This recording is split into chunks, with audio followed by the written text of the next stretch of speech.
Hello, everyone. Welcome to Angels at Home Elderly Care Conversations. Today, we are talking about Alzheimer's, and this is officially episode number 6, How Visiting Angels is Helping with the Fight Against Alzheimer's. And I am Aimee Tucker. I am the operations manager at the Visiting Angels office in Rochester, Minnesota. And with me, I have Tara Thomas, registered nurse at Visiting Angels in Rochester, Minnesota. Yes. So let's see. This is a hot topic. Tara, you were actually at the walk. I was at the Walk to End Alzheimer's, and it was amazing. It's such a moving honor to get to participate in that. Visiting Angels sponsored the first aid station, and we were blissfully unneeded, so that was awesome. But getting to see and meet with and talk to different people and to see how Alzheimer's is affecting their lives is amazing. It is amazing. And Visiting Angels Rochester, Minnesota is pretty proud of the efforts that go into raising money to help find a cure for Alzheimer's. And what we're trying to do right now is we are trying to one last push. It's the difference between 20,000 or maybe it's 25,000 versus 35,000 that Visiting Angels corporate will give us, depending on what ranking we fall with all the Visiting Angels all around the country. And right now, I think we're currently number 10, which puts us at that 25,000 if we stay there. So we blew our goal way out of the park. And now we're trying to go further because we have about 30 more days to do it. But so do all the other Visiting Angels. And we want to, at the least, raise us up enough so that we stay in that spot. So we get that $25,000 from corporate, or what would be even better yet is if we could get even pushed a little bit higher. And if we took, I think it's number 6 or above, then we get that $35,000 push from them, which is just amazing. So, and we're really proud of that. So this is us talking about Alzheimer's, and here we go. Our first question was, how does or what makes caring for a loved one with Alzheimer's at home so uniquely challenging for families, Tara? Well, that Alzheimer's diagnosis, it changes everything. If you can continue to care for your loved one, the longer you can live at home, the longer you have the muscle memory, the emotional memory, you'll do better, you'll be stronger for longer if you're living at home. But the unique challenges are the spouse or the person that does not have Alzheimer's, it becomes that caregiving and partnership becomes even more of an intense relationship as you're seeing your loved one, your husband, wife, start to lose more of their memory and sometimes more of their abilities to do things. Are there signs that families should start looking for some extra support at home? And, what are those early signs that maybe we should be getting extra support in for mom and dad? So the early signs for the caregiver, the person without Alzheimer's, is if you get the beginning of caregiver fatigue. You're tired, you're not sleeping, you don't feel like yourself. Maybe sometimes you just wish, like, can I just have 30 minutes? Or I wish that this would happen. You need a break. Or if you have compassion fatigue, you find yourself short-tempered. I was never short-tempered, with my husband or with my wife.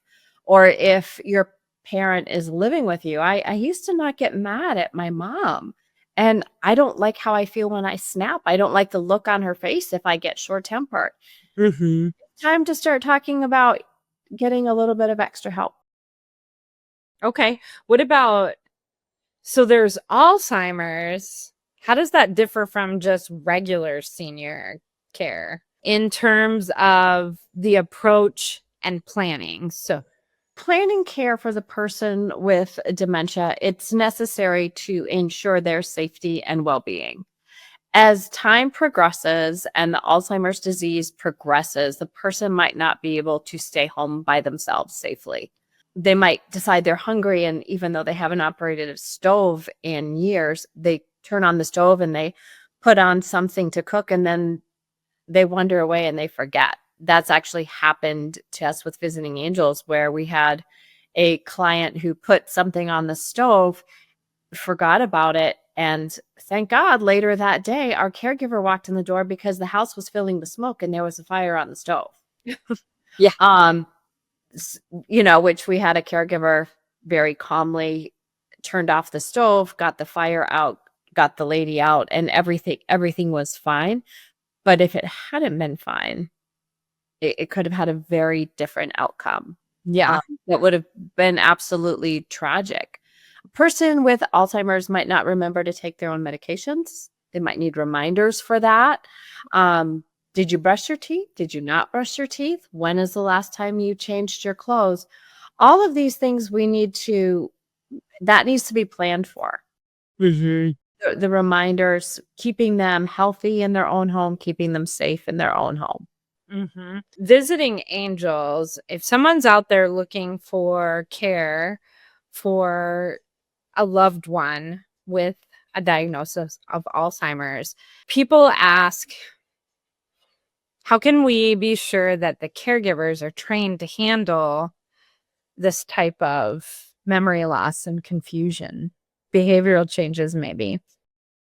So all of our caregivers receive training. Our state of Minnesota comprehensive home care license requires a certain amount of hours every single year with dementia training. And then we do all of our training through Visiting Angels University, where we have a whole path of 10 courses that focus only on dementia. And it will talk about just behaviors or making the plan of care or personal cares. How do we get somebody to take their shower? How do we manage this behavior? What about, how somebody behaves in the morning versus how they behave at the end of the day with what's commonly known as sundowning? How do we help that? How do we, head off a situation from going south? All of that is part of caregiver training and then reinforced in annual caregiver education. Yep. Visiting Angels in Rochester, we're also TIPA Snow certified in her dementia training. So I personally have gone through the course. Judy has gone through the course. So we bring that into it, and we are always working with our partners within the community. What works for you? What have you seen? Sharing ideas. And then our caregivers in general, each one of our clients has a different story to share that we can learn from. So like Tara, you were telling that story about the soup on the stove. I mean, we have hundreds of stories cataloged and experiences that we share, and caregivers learn from other clients that they're with and take that knowledge into the next home. And I have found that this really works well with this type of personality and showering. So it's also this absolutely accumulated years and years of experience, whereas families trying to do it on their own, it's usually a first for them, and they just have themselves, where we've got hundreds of caregivers and nurses and the community in which we serve and professionals within that community. So not only is it the education, it's the combined years of experience that we tap into as well. Tara, can you share an example of how professional support eased the stress for a family caregiver? I can. I have one really good story. I think it's because I can potentially relate to it maybe at some point in my life. We had a couple client that, they had been married for decades and decades, and he was doing very well at home with his wife as primary caregiver.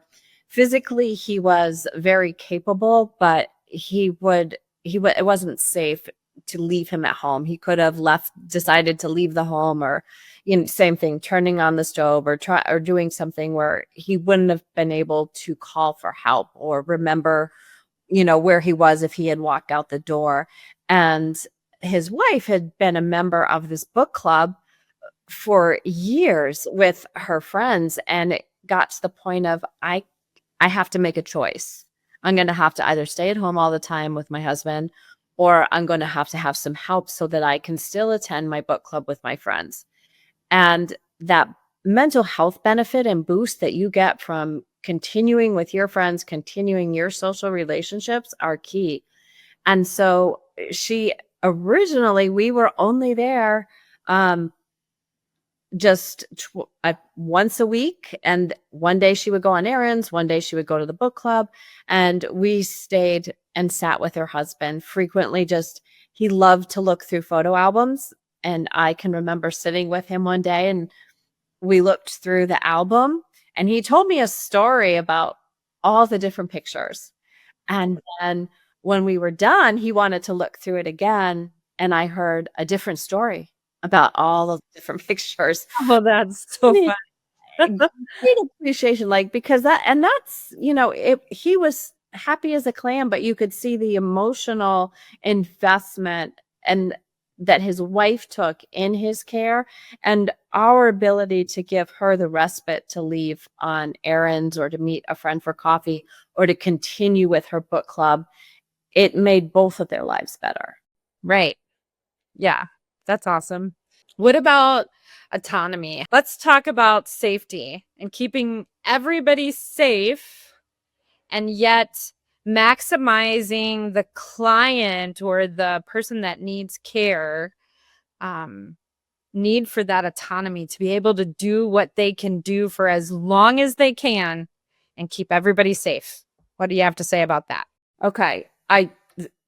Safety's always number one. And then just making smart choices. People want, even with Alzheimer's, I can do it myself. And sometimes they safely can do it themselves. And sometimes you do need that caregiver next to them. For example, cooking. I can make this. I've always made this, but it's not safe for them to use the sharp knife or to put something in the oven or to cook something on the stove. They may not remember to use an oven mitt to take something out of the oven. So if we're cooking together, when the caregiver can take the lead and give the client a task to do, there's a lot of things. Can you measure the flour? Can you stir this in a bowl? And the caregiver, rather than telling the client what they cannot do, just quietly does the things that the client cannot do. Sure. And giving them other tasks that they can do.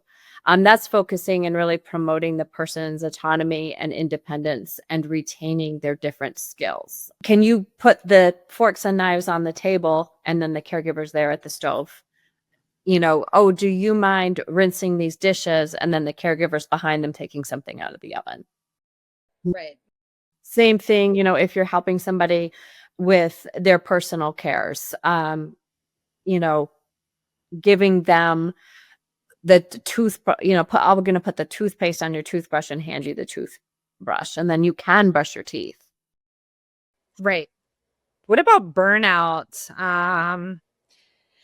How can we recognize the signs of burnout before it becomes overwhelming? We're going to put some links to great articles in this episode when they're talking about burnout or compassion fatigue, because that is a very real thing. And when we're experiencing caregiver burnout, whether I am the family member, primary caregiver, or whether I am a visiting angels caregiver, we need to recognize it's not a weakness. It is not a character flaw. It is absolutely normal. And if you find yourself becoming exhausted or feeling fatigued, even though you're getting adequate sleep, feeling irritable or short-tempered or impatient, sometimes it takes a toll on our physical health. If when you're primary caregiver, you're getting sick more often, or you just might feel like you just want to walk away from it all. I can't do this today. And when you're seeing that, that's when it's time to call in help. Right. We're just talking about that, about how do you recognize those signs of possible burnout? And that kind of leads into that some good, healthy ways to process frustration, grief, guilt. Grief is a tricky one. Grief is sneaky, I've learned. We think that grief only comes from the loss of the death of a person, that true grief. Like, so I think that one is tricky, and that's just not true. I mean, it's the grief of the way things used to be can be just as overwhelming and strong and powerful as the grief of actually losing someone to death. So I think we need to talk about that, because these emotions can lead to burnout pretty quickly. So do you have some tips on healthy ways to process frustration, grief, or guilt even? Okay, let's take one at a time. I think grief is so big, and especially with Alzheimer's disease, you've got that anticipatory grief Mhm. and maybe a little bit of fear of what's going to happen when. Mhm. Uh, you need to allow yourself to feel all the different feels. You Mhm. suppressing your grief isn't going to be healthy. Learning how to and focusing on the progression of somebody's Alzheimer's and dementia, it's normal, but let it go. As long as your spouse or your mom or your dad, your grandmother is recognizing you, that's great. Let's not focus on the day that they might not. I agree with that. I totally agree with that. However, I think that, like you said, grief is so big. What I just learned, and I'm not going to say my age, but now, is grief is unbelievably sneaky. And again, I want to say that even without looking ahead to, oh my gosh, I'm losing my mom or my dad, and what is that going to look like? There's actually grief right there in the moment. We can't do the things that we used to do together as a couple, right? Um, I've lost my wife, and yet she's still sitting here in front of me, or I've lost my mom. So, I mean, I think it's really important to stop and say, like, even without you being grateful, obviously, is a big, be grateful for what you have, but also acknowledge the pain of where you are. That is so important. Like, it is sad. This is sad. This is hard. And of course it's hard. And the way you feel is right. Like, I don't know. I hope I'm not hammering that in too much, but it is important to know that, yep, this is hard and I'm mad. I'm mad about that, or this is really sad. So, but professionally, Don't stuff your feelings, right. and be able to talk with them. You might not have it might not be the person with Alzheimer's disease that you're able to talk to. Mhm.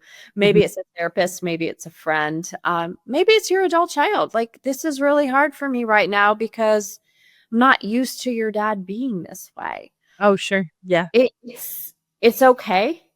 And when you're talking it out, and sometimes you just need to say, I just need to vent my feelings. I don't want advice. Can you just listen to me for a little bit? I want to just get this out. Yep. Sometimes when we hear ourselves speak, we're able to process our own emotions as well. That's Like, true. you're not going to fix it, but being able to listen to somebody is really, really big. And as a friend, it can be really, really hard to listen to because you wanna jump in, you wanna give advice, you wanna fix it, and we can't. Exercise, even just getting out and getting in the fresh air. I don't know where everybody's at as far as temperatures go. I know that in some of my worst times, I'm like, yeah, exercise, because I immediately think of jogging or running or marathons or getting on the row machine or the exercise. And that's like, I'm not doing that right now. I can't, even though I know I need it. Start small. Just walk outside and literally walk from one end of your street to the other. That's it. like baby steps if that's what it takes. If you can do bigger exercise, great. But I want to encourage people that any amount of exercise is good for you. Fresh air, even when it's bundle up. You know what? We go outside when it's really, really hot and we just bring our cold water with us. When it's really, really cold, you know what? Bundle up. And even if you're just 5 minutes outside, or you walk in front of your house, down 2 houses, down another 2 houses, you can keep it does so much good. And sometimes just having that 5 minutes of fresh air, a little bit of sunlight, hopefully, and being outside, when you walk back in the house, you're a whole different person. Strength. Journaling. Journaling is another great one. Especially and journaling can be longhand, writing it down. It can be a note on your phone. It can be you are just simply drafting emails to yourself. Yep. I have just like an email draft folder. I do too. Well, I use Google Drive. Yeah. Just open that up and just start typing. And there's a lot of apps out there. If anybody listening is into apps, there's a lot of free apps, and there's a lot of guided journaling, which is helpful if you're not too much of a writer or you don't think that you are. You don't have to be. It's not about, you don't have to use periods and punctuations and proper English. And if you want to, you can cuss in a journal. You just let it out. That's the big part of all this emotional turmoil, is getting it out. So I love the journaling thing, but if you would have told me journaling, like, I don't write, like, I don't even know what to say. Well, and my mind works way faster than my hands. So it really helps for me to be able to just type it out, just journal on a keyboard. I don't have to go back and read it later. Voice to text is so awesome. Voice to text. You just turn that little microphone on your phone and you just let it have it. Something just to get any kind of frustration out. And journaling can also have a positive thing. You can write, hey, this great thing happened today. Or this morning I was very grateful for this. Like everything went smoothly. We got up, we had breakfast, we got dressed. We even went to the grocery store together. I want to remember this day. So it doesn't have to be for the negative and the stress. It can also be to help you remember the positive. That's a good point too. Yep. Music. Music is a great mood booster. That listening to music, dancing around can just, it's going to boost your mood. It's going to release pent up tension. It is hard to stay in a bad mood when you've got upbeat music. And I think that's a big one. I can remember during COVID and those lockdowns, there was a woman on Instagram. She was caring for her mother with Alzheimer's, and there was no other choice but for this woman to keep her mom at home, because if she had her mom gone to a memory care at that point, she would have lost her mom. She wouldn't have been able to see her. And every day this woman had these live dance parties for 15 minutes on Zoom. Anybody could join. And I was like, that's just an amazing, fun idea. That is. And she would dance, and sometimes her mom would stand up and dance, and sometimes her mom was in the chair. But it was awesome. It was a great mood booster. Yep. What advice would you have for families that are just beginning their Alzheimer's care journey? The advice that I would give to families who are starting that Alzheimer's care journey is, don't forget to breathe. It's so much. And once you have that definitive diagnosis, like, you can know something's up with mom's memory, dad's not behaving like he used to, my spouse is, something's up with them, and you get that diagnosis, and it's devastating. It's, even though you knew somewhere inside you probably had an inkling it's some kind of but okay, now we're only going forward.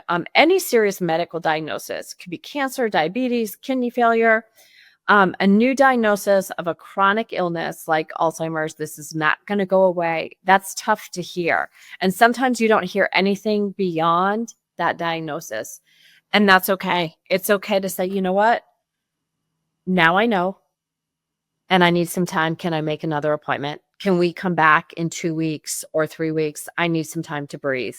And I need to think of some questions and maybe talk to my support system. And then I want to come back. Give you the grace and the space of the time to process it. Right. You don't have to act on this now. It's not an emergency situation. Take the time to breathe, think about what you need, and then go back to the doctor. Yep. I think that it's also important to get involved with as many networks as possible. The Alzheimer's Association, I think Terry talks about that at some point in here, has great support groups that are local within communities. So tap into that and getting involved with people who are in your same situation, who are also dealing with this journey. And you will find people that are in the beginning of the journey like you, in the middle, or in the end, or have done it. And having people in all those different stages is really important. So I think, Tara, unless there's anything else on there that you'd like to touch on, I think we can wrap it up, just because I know how much is on the other one. But if there's anything in there that you really wanted to key in on, tell me, and we'll lead right into it. I would just go the last thing I put. This Okay. is a new beginning. Life is going to change. I think you should just go for it then. I won't even lead you into it. Okay. I think one of the most important things to remember when we've got this new diagnosis of dementia is it's a new beginning. Life is going to change. Give yourself the grace to grieve or be sad or mad and feel whatever it is you're feeling. Alzheimer's disease, it's a different diagnosis despite and there have been a lot of advances. There's new medications, there's more medications, there's more treatments, there's everything but what we're really wanting, the cure. But we're slowing the progression. We're increasing the quality of life. The Alzheimer's Association is doing amazing things. Mm-hmm. And they do amazing things through this research and the support in the communities, the support groups they have, the information that they have on the Alzheimer's website is incredible. Go there and look and continue to support. They're the biggest organization out there when it comes to supporting Alzheimer's. And at Visiting Angels, we're trying to support them because they're turning around and supporting everybody. Right. Great. Well, thanks for listening to another episode of Angels at Home Elderly Care Conversations. We look forward to seeing you again. Remember to subscribe to us in the comments. And if you so feel compelled or can help us get to that next goal, there'll be also a link for that in the comments. And we would so appreciate your support. And thank you for listening. And we'll see you next time. Bye. Bye-bye.